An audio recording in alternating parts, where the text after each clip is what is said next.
సాయంత్రం అయితే పడుకొని లేచానండి. ఏంటబ్బా ఇంత చల్లగా ఉందని చెప్పి బయటకు వచ్చి చూస్తే ఫుల్గా వర్షం పడి ఉందన్నమాట. మీకు చూస్తున్నప్పటికి కూడా కొంచెం చిన్న చిన్న చినుకులు అయితే పడుతున్నాయి. ఇంకా మన నోరు ఆగుతుందా? వర్షం పడితే ఏదో ఒకటి తినాలనిపిస్తుంది. కాదక్క, ఎప్పుడు వర్షం పడ్డా ఏదో ఒకటి తినాలనిపిస్తుంది అంటే, ఒకవేళ అర్ధరాత్రి వర్షం పడితే కూడా ఏమైనా చేసుకొని తింటావా ఏందంటారేమో. అలా ఎందుకు తింటా చెప్పండి? ఇట్లా టైం ఉన్నప్పుడే చేసుకొని తింటాం. అదే ఎర్లీ మార్నింగ్ పడ్డా కూడా నేను చేసుకొని తింటా అన్నమాట. అలా ఉంటుంది. మరి మినిమం ఉంటుంది మనతోని. తినాలనిపించినప్పుడు చేసుకొని తినేయడమే. ఏది తినాలనిపించినా. ఇంత కష్టపడేది ఎందుకండి?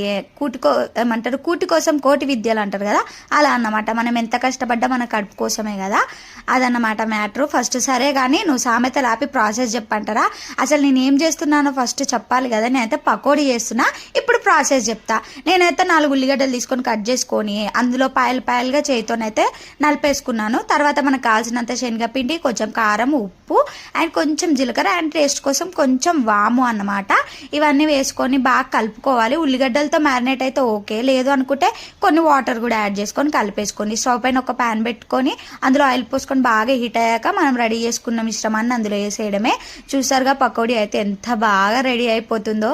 తింటుంటే కరకరా కరకరా అంటుంది అన్నమాట. ఎంత బాగుందో అసలు. నేను మా పిల్లలు కలిసి ముగ్గురు 3 బౌల్స్లో వేసుకొని అయితే ఫినిష్ చేసినాం అనమాట. అండ్ వాటి పిన్న ఇప్పుడు పకోడీ పైన కొంచెం కరివేపాకు కూడా ఆయిల్ ఇట్లా ఫ్రై వేసుకొని తింటే ఉంటుంది. అండ్ మా పాప కూడా తింటుందండో, నేనే కాదు. కరివేపాకు ఆమెకు చాలా ఇష్టం. కరివేపాకు తింటే కూడా హెయిర్కి మంచిది కదా, అందుకే నేను చిన్నప్పటి నుంచి ఆమెకు అలవాటు చేసిన. ఇంకా టేస్ట్ విషయానికి వస్తే ఏం చెప్పమంటారండి, సూపర్ అంటే సూపర్ ఉంది. ఒకసారి మీకు ట్రై చేయండి. అండ్ మీకు కూడా అంతేనా? వర్షం పడితే ఏదో ఒకటి తినాలనిపిస్తుందా?